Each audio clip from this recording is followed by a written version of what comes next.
क्या हाल चाल आप लोगों के? बढ़िया, चलो बढ़िया ही होने चाहिए। आओ जी, आज हम आ गए अपने थर्ड वीडियो लेक्चर पे। आज हम क्या पढ़ने वाले हैं? आज हम पढ़ने वाले हैं share application money pending allotment. Share हमने पूरा चैप्टर पढ़ रखा है, accounting for shares. Share application money pending allotment. Share application money कि मतलब पहली एंट्री हो चुकी है bank account debit to share application, पर अभी तक शेयर अलॉट नहीं हुआ। सिर्फ हमारे पास एप्लीकेशन मनी का पैसा आया हुआ है, सिर्फ हमारे पास एप्लीकेशन मनी का पैसा आया हुआ है, पर अभी तक हमने शेयर अलॉट शेयर होल्डर को नहीं किया। सर ऐसा कब होता है? आओ जी बुक से रीड करें, क्या कहता है ये? कहता है share application money pending allotment is a line item. ये कोई हेड नहीं है, ये लाइन आइटम है। कैसी आइटम है? लाइन आइटम है। किसके बीच में? सर ये किसके बीच में लाइन आइटम है? शेयर होल्डर फंड और लायबिलिटी के बीच में। लायबिलिटी में दो, नॉन करंट और करंट लायबिलिटी, उन दोनों के बीच में, शेयर होल्डर फंड और लायबिलिटी के बीच में एक चीज है। क्या नाम है इसका? Share application money pending allotment. It is a line item. क्या बोलते हैं इसे? Line item. ठीक है जी। Between the share holder fund and non current liability, amount receive by company towards the application and against which the company will certain allot, it's shown against the share application money pending allotment। कहता है कि हमने लोगों से पैसा ले लिया application का, पर अभी तक लोगों को शेयर अलॉट नहीं किया। कहता ऐसा तब होता है जब, पढ़ते हैं, this situation will arise only when allotment is made after the balance sheet date that is 31st March of the year. मैं आपको समझाता हूं। मान लो मार्च के फर्स्ट वीक में हमने क्या करे? हमने शेयर्स इश्यू करे, bank account debit to share application entry हो गई, एप्लीकेशन का पैसा आ गया। हमने 20 मार्च तक की डेट रखी थी, अपना इशू ओपन रखा था। इशू मतलब इनिशियल पब्लिक ऑफर, कि जितने लोग चाहें हमारे में शेयर क्या कर सकते हैं? अप्लाई कर सकते हैं। जितने लोग चाहें हमारे में शेयर अप्लाई कर सकते हैं। 20 दिन के लिए हमने ओपन कर दिया। अब चाहे अंडर हो चाहे ओवर हो, तो 20 दिन तक लोगों का पैसा आता गया। 22 मार्च को लॉकडाउन लग गया और कंपनी जाके खुली मई जून में। जब खुली तो फिर हमने तब जाके शेयर लोगों को अलॉट करे। तो जब 31 मार्च की हम बैलेंस शीट बनाएंगे, उसमें हमारे पास लोगों का पैसा आया हुआ है, तो क्या कहलाएगा? Share application money pending allotment. अभी तक शेयर अलॉट नहीं हुए। देखो पैसा तो आ गया, पर इसके अगेंस्ट अभी शेयर अलॉट लोगों को नहीं दिए। तो ये इसका पैसा आपको कहां दिखाई देगा? बैलेंस शीट में। शेयर कैपिटल में नहीं दिखाई देगा, ऑथोराइज्ड इश्यूड सब्सक्राइब में नहीं दिखाई देगा। कहां दिखाई देगा? Share application money pending allotment, कि अभी तक लोगों को शेयर अलॉट नहीं किया, अभी तक लोगों को शेयर अलॉट नहीं किया, ये वहां दिखाई देगा मेरे बेटा। क्लियर है सभी लोगों को? चले आगे, क्लियर है? आगे चलते हैं। तो मार्च में 31 मार्च को हमने, हमारे पास पैसा तो आ गया, पर हमने अभी शेयर अलॉट नहीं किया। वो तो अगले साल जाके जून जुलाई में शेयर क्या हुआ? अलॉट हुआ। तब तक हमारे पास लोगों का पैसा पड़ा रहा। तो ये बैलेंस शीट में लायबिलिटी साइड में कहां दिखाई देगा? Share application money pending allotment में। और एसेट साइड में, करंट एसेट्स में, कैश एंड कैश इक्विवेलेंट्स में, बैंक में पैसा दिखाई देता रहेगा। आगे चले, अब हम पढ़ने जा रहे हैं अपने नेक्स्ट कॉन्सेप्ट को। When a share application money is a current liability, हम अपने सेकंड कॉन्सेप्ट पे आ गए। हम किस पे आ गए? अपने सेकंड कॉन्सेप्ट पे आ गए। ठीक है जी, किस पे आ गए हम अपने बेटा? सेकंड कॉन्सेप्ट पे आ गए। क्या कहता है कॉन्सेप्ट? एक बार ध्यान से देखते हैं। ये थोड़ा गंदा हो गया यार। ठीक है जी। कहता है when share application money is a current liability. Share application का पैसा कब करंट लायबिलिटी कहलाएगा? कब कहलाएगा कि वो एक करंट लायबिलिटी है? मैंने कहा पढ़ते हैं। Share application money receive by the company which is refunded to the applicant. जो शेयर एप्लीकेशन का पैसा आया है वो हमें लोगों को, शेयर होल्डर को क्या करना है? वापस करना है। Against which the share will not be allotted, जिसके लिए हम लोगों को शेयर अलॉट नहीं करेंगे, it shown as a current liability. वो कहां शो होगा, मतलब हमने लोगों से पैसा तो ले लिया, शेयर एप्लीकेशन का पैसा तो आ गया, पर हम लोगों को शेयर अलॉट नहीं करेंगे क्योंकि कोई रीजन होगा जिसकी वजह से शेयर अलॉट नहीं करेंगे। इसके लिए ये पैसा आपको कहां दिखाई देगा, बैंक में एसेट में दिखाई देगा, और लायबिलिटी में कहां दिखाई देगा, करंट लायबिलिटी में, अदर करंट लायबिलिटी में, करंट लायबिलिटी में, अदर करंट लायबिलिटी में क्या दिखाई देगा, ध्यान से पढ़ते हैं। मैं दोबारा से पढ़ता हूं, share application money receive by the company and which are refunded to the applicant, जिसमें आपको शेयर एप्लीकेंट का पैसा क्या करना है, वापस, that is against which the share will not be allotted, share अभी तक अलॉट नहीं हुआ, इज शोन एज, कहां शो होगा, other current liability under the head of current liability. ठीक है जी, कह रहे किन सर्कमस्टांसेस में ऐसा होता है। पहला पॉइंट, मैं पहला पॉइंट आपके साथ इसका डिस्कस करने जा रहा हूं कि कब ऐसा होता है। First point, when the issue is over subscribe, जब ज्यादा शेयर एप्लीकेंट लोग शेयर अप्लाई कर दे, ओवर सब्सक्राइब हो जाए। This amount received in excess of issue share capital being refunded to the applicants is classified or shown under the head of current liability or the subhead of other current liability. Got it? जब ज्यादा पैसा आ गया और हमें लोगों का पैसा क्या करना है, रिफंड करना है। सेकंड सिचुएशन, किस पे आ गए हम बेटा, अपनी सेकंड सिचुएशन पे। क्या कहती है second situation, when the issue is over subscribe, जब शेयर क्या हो जाए, over subscribe, and the amount is payable in installment, amount कैसा है, इंस्टॉलमेंट में, and the amount is retained by the company. मतलब हमने पढ़ा था ना कि एक्सेस एप्लीकेशन जो पैसा आएगा एप्लीकेशन पे, मान लो मैंने 800 शेयर के लिए अप्लाई किया, कंपनी ने मेरे को सिर्फ 500 ही शेयर दिए, वो जो 300 शेयर का एप्लीकेशन का पैसा है, वो जो मेरा एक्सेस मनी है, वो कंपनी कहां एडजस्ट कर सकती है, अलॉटमेंट में, और उसके बाद कॉल्स में भी एडजस्ट कर सकती है, पर उसे फिर क्या देना पड़ेगा, कॉल्स इन एडवांस पे इंटरेस्ट देना पड़ेगा। ये सारी बातें हमने कहां पढ़ी थी, अपनी सेकंड बुक में पढ़ी थी। देखो अब कितने अच्छे से आप कोरिलेट कर पा रहे हो सेकंड बुक को थर्ड बुक के साथ। क्लियर है आपको?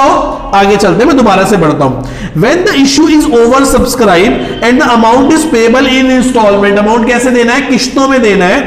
The amount retained by the company, जो अमाउंट रिटेन किया है कंपनी ने, इज टू बी एडजस्टेड, वो एडजस्ट किया जाएगा against calls is shown as other current liability. का शो कहां पे शो किया जाएगा, other current liability under the head of current liability, that is called, क्या बन जाएगा इससे, कॉल्स इन एडवांस का अकाउंट खड़ा हो जाएगा एक तरह से। थर्ड, अब हम किस पे आ गए अपने बेटा, थर्ड पॉइंट पे आ गए। क्या कहता है थर्ड पॉइंट, ध्यान से पढ़ते हैं। When the company receive amount against calls as yet to be made in calls in advance. वही next fourth, in the case of, किस पे आ गए हम अपने बेटा, फोर्थ पॉइंट पे आ गए। क्या कहता है fourth point, in the case of the companies not receive minimum subscription, जब 90% लोग भी शेयर नहीं खरीदते हमारा, तो हमें जितना भी पैसा आया होता है वो लोगों को क्या करना होता है, refund, that is called minimum subscription. पर ऐसा कभी होता नहीं है क्योंकि हम अंडरराइटर्स को अपॉइंट करके चलते हैं, वो इस बात की गारंटी देते हैं कि कल को हमारा शेयर नहीं बिकेगा तो अंडरराइटर्स खरीद लेंगे। मान लो इन्हें हमने अंडरराइटिंग नहीं करवाई और हमारा शेयर 90% से कम सब्सक्राइब हुआ, तो हमें लोगों का सारा पैसा क्या करना पड़ेगा, रिफंड करना पड़ेगा। पढ़ते हैं, in the case of company has not receive a minimum subscription, company को क्या नहीं मिला, minimum subscription. In such a situation this it is classified shown head under the head of current liability and sub head of other current liabilities in the equity and liability of the balance sheet of a company, because the share application money receive is refunded for application. कि वो जो पैसा आया हुआ है ना हमारे पास application का, उससे हम शेयर अलॉट नहीं करेंगे, उसे हम वापस कर देंगे, क्योंकि लॉ के कंप्लायंसेस, लॉ की रूल रेगुलेशन फुलफिल हम नहीं कर पाए, हमारा सब्सक्रिप्शन, हमारा IPO initial public offer fail हो गया। क्या हो गया, फेल हो गया। जनरल पब्लिक पूरे शेयर नहीं खरीद पाई, जनरल पब्लिक पूरे शेयर नहीं खरीद पाई। क्या आपको मेरी सारी बात क्लियर है सभी बच्चों को? पक्का? अच्छे से चले आगे। जयंती लाल हरामखोर उठ, जयंती पालक है? हाँ है। जयंती लाल।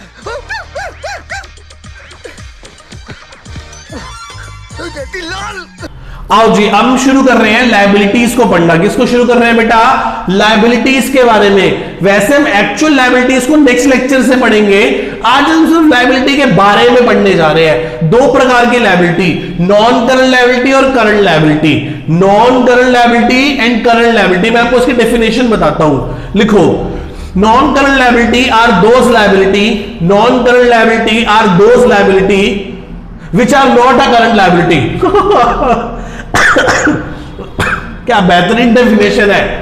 Non current liability are those liability which are not a current liability. Sir फिर what is a current liability? Sir current liability are those liability which are not a current liability. वो कह रहा राम कौन है, कह रहा जो शाम नहीं है, कह रहा शाम कौन है, कह रहा जो राम नहीं है। ना ना ना ना ना ना, ऐसे नहीं। तो नॉन करंट तो ठीक है कि नॉन करंट लायबिलिटी वो लायबिलिटी है जो करंट लायबिलिटी नहीं है, पर सर फिर करंट लायबिलिटी क्या है? सर फिर करंट लायबिलिटी क्या है? Current liability are those liability which are, पढ़ना शुरू करते हैं, इसको रीड करते हैं, फिर मैं आपको पूरा समझाता चला जाऊंगा। पहला point, current liability which are liability is, पहला point, expected to be settle within the period of normal operating cycle period. जिस लायबिलिटी को आप सेटल कर दोगे, पे ऑफ कर दोगे, डिस्चार्ज कर दोगे ऑपरेटिंग साइकिल पीरियड के अंदर अंदर। दूसरा point, due to settle within the 12 month after the reporting date, that is balance sheet date. जिस लायबिलिटी को आप अगली रिपोर्टिंग डेट तक नहीं रखोगे, जो इस बैलेंस शीट में लायबिलिटी दिखाई दे रही है और अगली बैलेंस शीट में दिखाई नहीं देगी। तीसरा, held primarily for the purpose of trade, जिसको हमने रखा हुआ है सिर्फ ट्रेड करने के लिए। क्या करने के लिए? ट्रेड करने के लिए। चौथा point, there is no unconditional right, there is no unconditional right to deferred settlement for a period of 12 month after the reporting date, जिसको आप डेफर्ड नहीं कर सकते, डिले नहीं कर सकते, पोस्टपोन नहीं कर सकते 12 महीने से ज्यादा रिपोर्टिंग डेट बैलेंस शीट से। क्या अब मैं आपको चारों पॉइंट आराम आराम से समझाने शुरू करता हूं, पर उससे पहले मैं आपको एक बात समझाता हूं। पहला कि what is a operating cycle period, what is a operating cycle period क्या होता है पहले मैं समझाता हूं, फिर बुक से रीड कर लेंगे। यार कोई बिजनेस ले लो, कोई बिजनेस ले लो, जैसे हमारा ना बेटा क्लॉथ मैन्युफैक्चरिंग का, गारमेंट्स मैन्युफैक्चरिंग का बिजनेस है, हमारा गारमेंट्स मैन्युफैक्चरिंग का बिजनेस है। हम लोग रॉ कपड़ा लेके आते हैं, कपड़े के थान, कॉटन बेल्स लेके आते हैं, और यहां फैक्ट्री में शर्ट्स, ट्राउजर्स, जीन्स मैन्युफैक्चरर करते हैं, और बाद में चल के उनको होलसेलर्स को, रिटेलर्स को सेल कर देते हैं। तो मेरे पास क्या पड़ा हुआ था बेटा? मेरे पास कैश पड़ा हुआ था। कैश से मैंने क्या खरीदा? सर कैश से मैंने खरीद लिया raw material. Sir raw material को मैंने फैक्ट्री में लाके क्या बना दिया? Work in progress. Sir work in progress क्या बन गए? सर वर्क इन प्रोग्रेस बन गए finished goods. Sir finished goods को मैंने सेल करके क्या बना दिया? उधार में बेच के क्या बना दिया? डेटर्स। सर डेटर से मैंने क्या ले लिया? Cash. And this cycle is called as cash to cash cycle. क्या कहलाती है बेटा ये? Cash to cash cycle. Cash से रॉ मटेरियल खरीदा, रॉ मटेरियल को मैन्युफैक्चर करना शुरू किया, तो क्या बन गया? ये क्या है मेरा? Raw material. ये क्या है मेरा? Work in progress. ये क्या है मेरा? Finish goods. फिनिश गुड्स को उधार पे बेचा। कैसे बेचा? क्रेडिट सेल कर दी। क्रेडिट सेल करने से क्या बन गया? वो मेरा डेटर बन गया। डेटर से मैंने कैश ले लिया। ये साइकिल क्या कहलाती है? ये साइकिल क्या कहलाती है? Cash to cash cycle. Cash से रॉ मटेरियल, रॉ मटेरियल से work in progress, work in progress से फिनिश गुड्स, फिनिश गुड्स से डेटर, और डेटर से क्या ले लिया? कैश। ये साइकिल क्या कहलाती है? Operating cycle period. ये साइकिल क्या कहलाती है? Operating cycle period. तो वो कह रहा है नॉन करंट लायबिलिटी वो है जो करंट लायबिलिटी नहीं है। फिर सर करंट लायबिलिटी कौन है? करंट लायबिलिटी कौन है? तो हमने कहा करंट लायबिलिटी वो लायबिलिटी है, करंट लायबिलिटी वो लायबिलिटी है, मेरी बात समझो, जो जिस पे 4 पॉइंट्स है। पहला मैं दोबारा से पढ़ता हूं, expected to be settle in a normal operating cycle period. यदि मान लो मुझे अपना कैश से रॉ मटेरियल से वर्क इन प्रोग्रेस से फिनिश गुड से डेटर, डेटर से दोबारा कैश बनाने में 8 महीने लग जाते हैं। तो what is my operating cycle period? 8 months. With in 8 months I am converting my cash into a cash. मैं कैश को कैश बनाने में 8 महीने लग जाते हैं। कैश से रॉ मटेरियल खरीदते हैं, रॉ मटेरियल्स को 1 महीना वो गोडाउन में पड़ा रहता है। सर 15 दिन लगते हैं, 15 डेज रॉ मटेरियल को फिनिश गुड बनने में। ऐसा नहीं होता कि हमारी फैक्ट्री के गोडाउन के बाहर ही कोई खड़ा हुआ है माल खरीदने के लिए, तो वो बन के पड़ा रहता है लगभग 1 महीना। फिर जैसे हम डेटर को माल देते, कस्टमर को माल देते हैं, वो हमें हाथों पैसे दे देता है, सर वो हमें लटकाता है 2 महीने। तो आपको आपका वापस कैश मिलने में काफी समय लग गया। फॉर एग्जांपल मुझे 8 महीने लगते हैं, तो इस 8 महीने को क्या बोलते हैं? Cash to cash cycle. इस 8 महीने को क्या बोलते हैं? Operating cycle period. क्या बोलते हैं बेटा इसको? Operating cycle period. क्या बोलते हैं इसको? Operating cycle period. यदि आप अपनी लायबिलिटी को चुका दोगे, यदि हम अपनी लायबिलिटी को चुका देंगे ऑपरेटिंग साइकिल पीरियड में, ऑपरेटिंग साइकिल पीरियड में मतलब कितने महीने के अंदर अंदर? 8 महीने के अंदर अंदर, तो वो क्या कहलाएगी? Current liability. या हम लायबिलिटी को चुकाएंगे रिपोर्टिंग डेट में, अगली रिपोर्टिंग डेट से पहले पहले, मतलब इस बैलेंस शीट से अगली बैलेंस शीट, मतलब 12 महीने के अंदर अंदर, तो भी वो क्या कहलाएगी?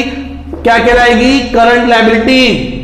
या हमने किसी चीज को रखा हुआ है, कोई लायबिलिटी है ट्रेड करने के लिए, तो वो भी क्या कहलाएगी? Current liability. वो लायबिलिटी जिसको आप operating cycle period reporting date से ज्यादा डेफर्ड नहीं कर सकते, जिसको आप पोस्टपोन नहीं कर सकते 12 महीने से ज्यादा, जिसको आप 1 साल से ज्यादा डिले नहीं कर सकते, आपको चुकानी ही पड़ेगी 1 साल के अंदर अंदर, वो भी क्या कहलाएगी? Current liability. क्लियर है? आओ जी रीड करना शुरू करें, इनको रीड करते हैं। क्या कहता है first point? First point, expected to be settle in a company normal operating cycle period, कि नॉर्मल ऑपरेटिंग साइकिल पीरियड में पे कर देंगे। अ लायबिलिटी इज क्लासिफाइड और shown as a current liability if it is expected to be settled within the normal operating cycle period. Operating cycle period of a company may be a 12 month or more. वो 12 महीने या 12 महीने से ज्यादा का भी हो ऑपरेटिंग साइकिल पीरियड हो सकता है। In a case the operating cycle period is more than a 12 months, तो all liability of business are classified or shown under the current liability are expected to be settled within a 18 months from the date of balance sheet. अब मैं आपको बताता हूं, एक example लेता हूं मैं आप लोगों के लिए, यहां तक आपको समझ आ गया? फॉर एग्जांपल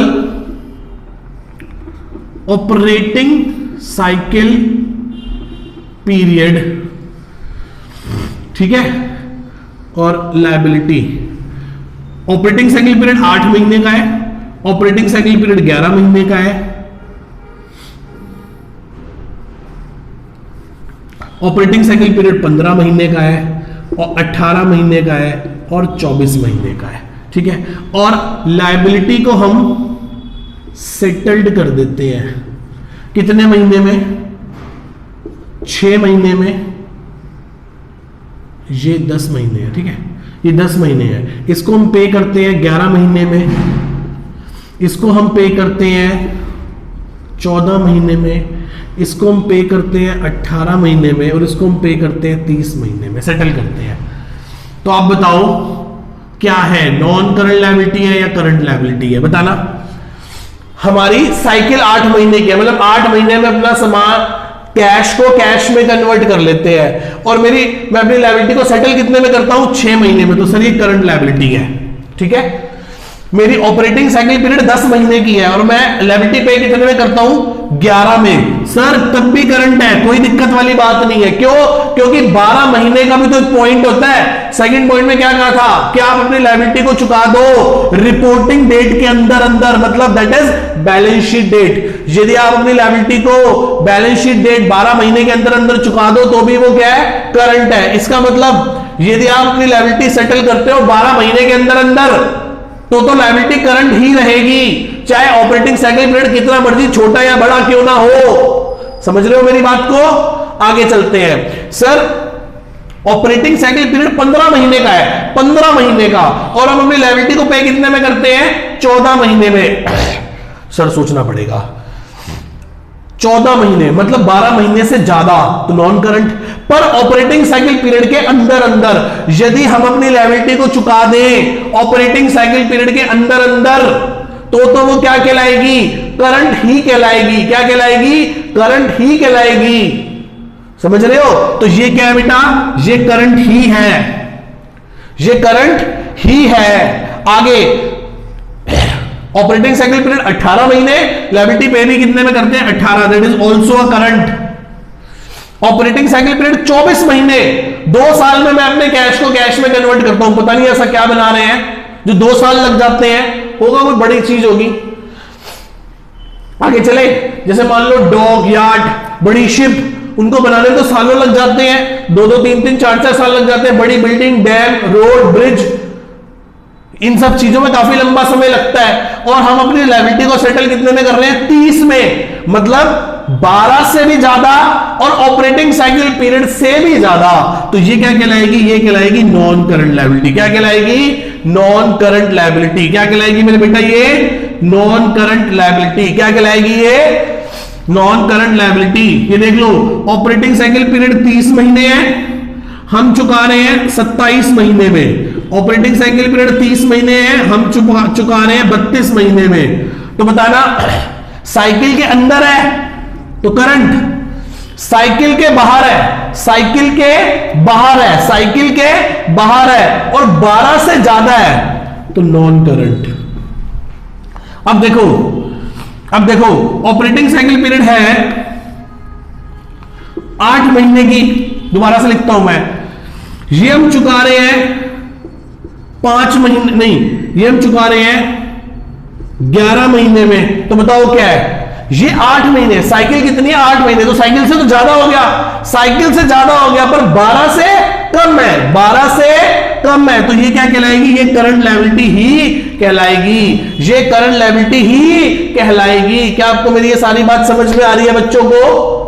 चले आगे, अब हम किसको पढ़ने जा रहे हैं? ऑपरेटिंग साइकिल पीरियड को, कि क्या होता है जी ऑपरेटिंग साइकिल पीरियड क्या होता है। पढ़े, मैंने आपको समझा तो दिया, पर हम बुक से फिर भी एक बार रीड कर रहे हैं। क्या होता है? कह रहे term operating cycle is defined in the schedule 3rd of Companies Act 2013. Operating cycle is a time between the acquisition of asset for processing, हम कोई asset खरीदते हैं प्रोसेस बनाने के लिए, and it's realized into cash, और उसको बेचकर कैश रिसीव कर ले, तब तक के समय को क्या बोलते हैं? Operating cycle period. ठीक है, जैसे मैंने आपको बताया था, जीन्स के बिजनेस में, शर्ट के बिजनेस में, बिस्किट के बिजनेस में, चॉकलेट के बिजनेस में, डैम की कंस्ट्रक्शन में, तो सबका अपना अपना क्या होता है? ऑपरेटिंग साइकिल पीरियड होता है। Got it? आगे चलते हैं, नेक्स्ट आगे वो पूछ रहा है सर आपको ऑपरेटिंग साइकिल पीरियड कितना है? बेटा प्रोफेशनल्स के केस में ऑपरेटिंग साइकिल पीरियड नहीं होता, क्योंकि हम कोई गुड्स मैन्युफैक्चरर नहीं कर रहे, हम लोग सर्विसेज रेंडर कर रहे हैं। तो हमारे केस में कोई ऑपरेटिंग साइकिल पीरियड नहीं होता, हमारा माल एकदम तैयार पड़ा है, आओ पैसे दो बता देंगे, मतलब कोई साइकिल ही नहीं है। हम तो पहले एडवांस लेते हैं, पहले पैसे लेते हैं, फिर काम करते हैं। समझ रहे हो प्रोफेशनल की ताकत को? ठीक है, बिजनेस में, किसी भी बिजनेस में होता है कि पहले सामान बनाओ, वेट करो, बेचो, बेचने के बाद फिर वेट करो पैसा लेने की, तब जाके पैसा मिलता है। हमारे काम में आओ पहले एडवांस दो, फिर हम आपको अपनी सर्विसेज देंगे। Got it? चले, ठीक है जी। कह रहा सर हम भी यही करेंगे। ठीक है जी, आगे चलते हैं।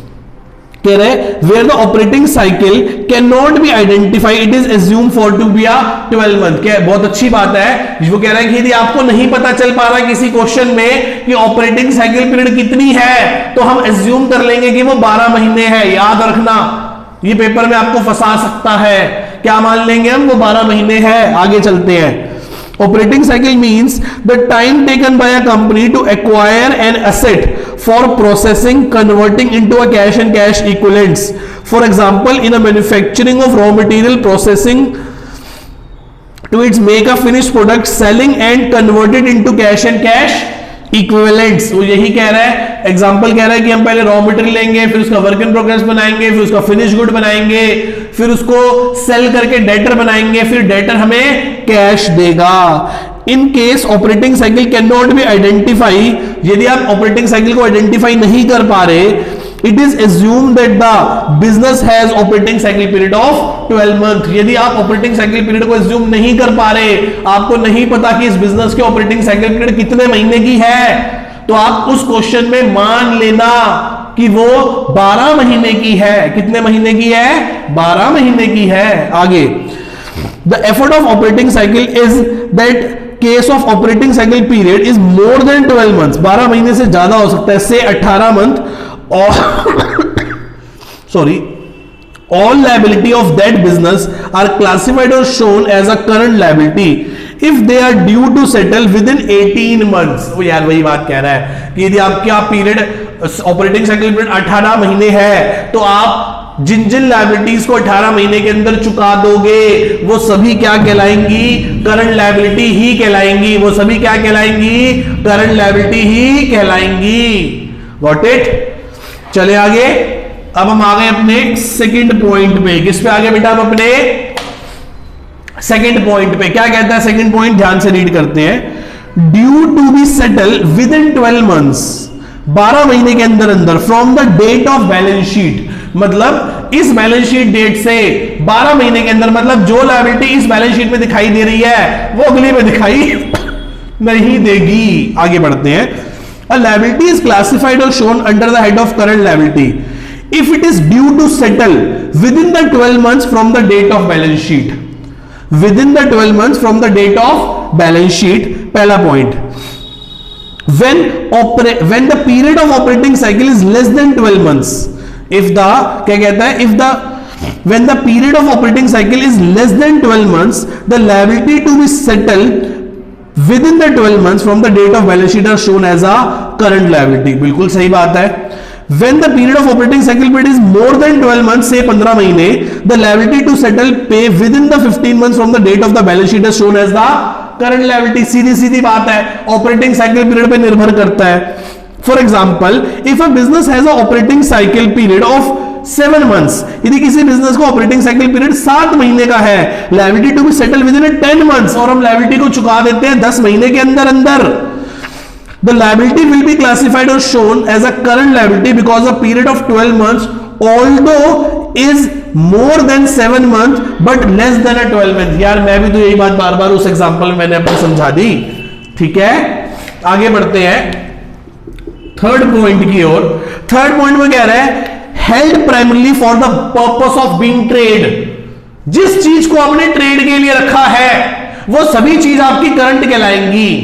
मान लो एक्स कंपनी ने 1 लाख डिवेंचर इशू करे, 10,000 डिवेंचर इशू करे, फॉर एग्जांपल 10,000 डिवेंचर इशू करे, 9,000 डिवेंचर से वो मशीनरी खरीदेगी और इसका पैसा 10 साल बाद डिवेंचर होल्डर को वापस करेगी।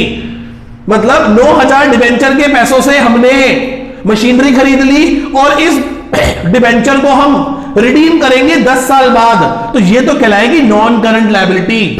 1,000 डिवेंचर हमने रखे हुए हैं लिक्विडिटी को मेंटेन करने के लिए, रखिए भाई 1,000 डिवेंचर, जब पैसों की जरूरत होगी इश्यू कर देंगे मार्केट में और पैसा ले लेंगे, अपना काम चलाएंगे। जब वो जैसे मान लो दिवाली पे सीजन में बिजनेसमैन को वर्किंग कैपिटल के लिए पैसा चाहिए होता है, क्या होता है, सामान खरीदने के लिए, ज्यादा स्टॉक खरीदने के लिए क्या चाहिए होता है, पैसा, क्योंकि उस टाइम पर बिजनेस की सेल बढ़ जाती है, तो पहले सामान खरीद के रखोगे तभी तो ज्यादा सेल कर पाओगे।